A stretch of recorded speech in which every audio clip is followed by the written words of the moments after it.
Your 5,000 XRP bag just got re-rated this week, but the Escrow crowd completely missed how. Everybody screamed about a fake $589 supercycle. So while they screamed, Ripple quietly wired a $3 billion Wall Street machine straight into the XRP Ledger. And at $1.16 right now, almost nobody sees it. Keep one question in your head the whole way through. Who actually owns that $3 billion? Because by the end, you know exactly which three pieces of this rail are live, which piece is on the clock, and the single uncomfortable truth about XRP, nobody chasing the escrow number will say out loud. And it's bigger than any price. This is the real story. Here's your first fact, so you know it's real. Over $3 billion in real-world assets just already tokenized on the XRP Ledger, and JP Morgan settled a live US Treasury on those rails in under 5 seconds. It's not a prediction, it's a live Wall Street deal on XRP. Here's what makes this bigger than any price target. It changes what your XRP legally plugs into. A fresh XRPL big money DeFi report just dropped yesterday and confirmed the real story. Because the rail got an amendment closer to live, your bag stops being a meme and starts being the fee and settlement asset of a Wall Street system already in use. That is the re-rating the $589 crowd can't see. There are 3 layers to this rail, and I'm scoring each of them with you. The biggest one last, live, voting, or still a prototype. Let's audit it together. First, a quick autopsy on the number everybody's chasing, because if I don't clear it, you won't trust anything else. The viral claim is that XRP Escrow just got deleted and a $589 supercycle is starting. So I checked the actual on-chain event. Let's jump in. Every month, Ripple unlocks 1 billion XRP from Escrow, like clockwork, and it's run this exact way for years. This month, it released that 1 billion and then relocked about 70% of it. So roughly 700 million XRP went straight back into the escrow.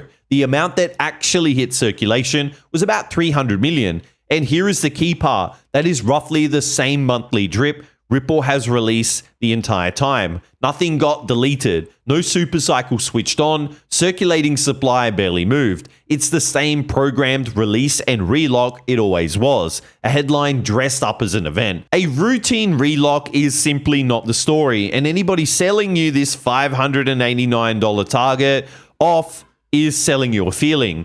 If that reframe just saved you from a fake target, like the video, subscribe as it pushes this out to more XRP holders. Now the actual machine, the one the genuine capital is flowing through. Layer 1 is the money layer. This week's report confirmed XRPL has passed $3 billion in tokenized real-world assets, treasuries, funds, credit, genuine on-chain, and growing, a top 10 chain by that measure. That layer is live. Underneath it, Ripple's own dollar stablecoin just reached $1 billion in supply. Its first month above $1 billion in stablecoin volume. Also live. Picture it simply. The tokenized assets are the goods on the shelf. The stablecoin is the cash register. You cannot run a functioning capital market without both, and XRPL now has both. This isn't just Ripple building alone. The same report names actual firms wiring products into the ledger.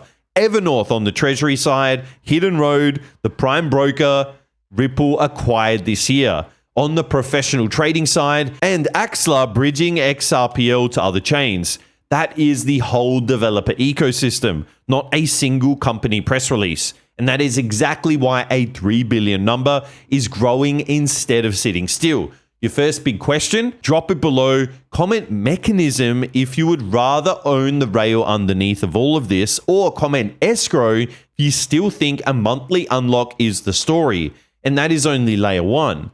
Watch what the next layer does, whether Wall Street can actually touch this. Layer 2 is the compliance layer, the piece that makes this whole thing legal. Same report, next proof. A regulated firm can't just trade on a public chain full of anonymous wallets. Regulators would shut it down instantly. XLS 80, the Permission Domains Amendment, fixes that. It lets licensed players run markets on the public XRP ledger with know your customer and anti-laundering rules built in at the protocol level. And it's no mere proposal. This year, XLS80 passed and went live at 91% validator approval. It's live.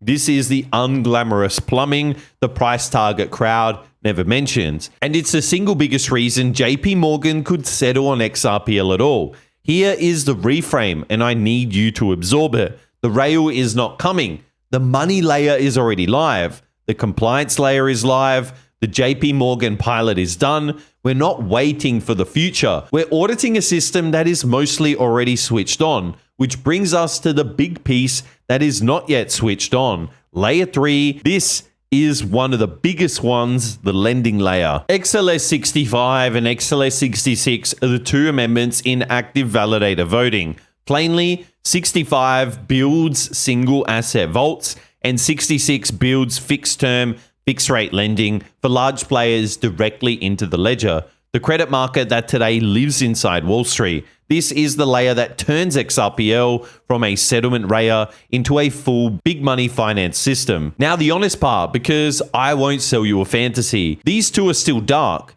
I still score them voting. They need to hold above 80% validator approval for 2 straight weeks to activate, and they're still short of that bar. The realistic window runs anywhere from weeks to a couple of quarters, and it either clears that bar soon or the whole lending market slips. That is the real clock this week. A validator vote, not an escrow number. That is exactly the kind of catalyst I track live. And if you're trading, you can check out my favorite crypto exchange weeks. You get a massive bonus and cheap discount on all your trading fees. And if this rail versus number frame is helping you, make sure to share this with another XRP holder. One fresh piece before the big payoff. This is brand new. I haven't shown any of you. On June 30th, a consortium of more than 140 firms, Visa, MasterCard, Stripe, BlackRock, and even Western Union, launched a shared stablecoin called OpenUSD, and Ripple signed on. Here is the part every hype account gets wrong.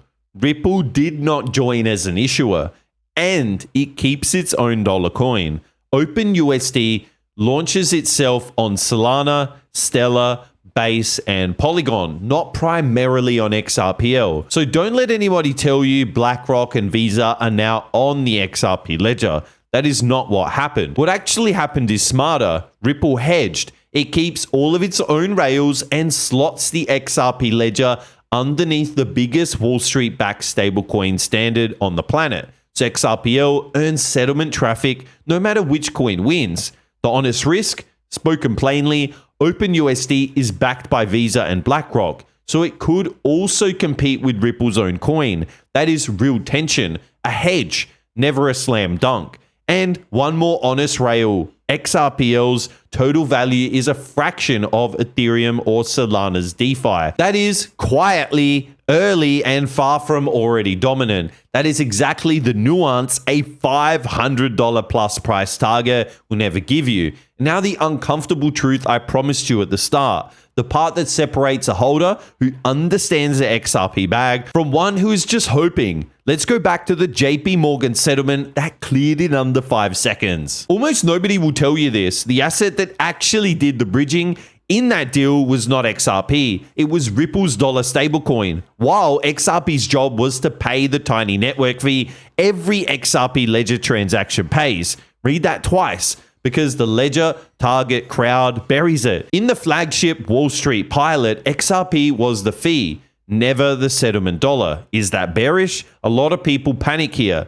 Think one level deeper, because the mechanism is actually why XRP still wins. Every transaction, every tokenized asset, every dollar transfer, every future loan on XLS66 pays its fee in XRP and settles on a ledger secured by XRP. So your win never arrives as a magic $589 headline. It arrives as volume, as demand. The more of this $3 billion machine goes live, the more the ledger gets used, and the more XRP gets consumed as the fee and settlement asset underneath. Who owns that $3 billion? The big money players. JP Morgan's and the funds building on the rail, and XRP is the toll they pay to use the road. That is not a smaller story than a supercycle, it's the real one. but here is a decision framework. I'm never telling you to buy or sell, but on your 5,000 XRP, the bear case has 3 layers: money, compliance, the live JP Morgan pilot. They're already switched on, and that alone is the real re-rating most of the market is ignoring. And honestly, that is what your 5,000 XRP bag, being genuinely rich or not, comes down to. The bull case, XLS 65 and 66, clear the 80% bar, lending goes live, and XRPL becomes a full Wall Street grade financial system with XRP as the fee asset.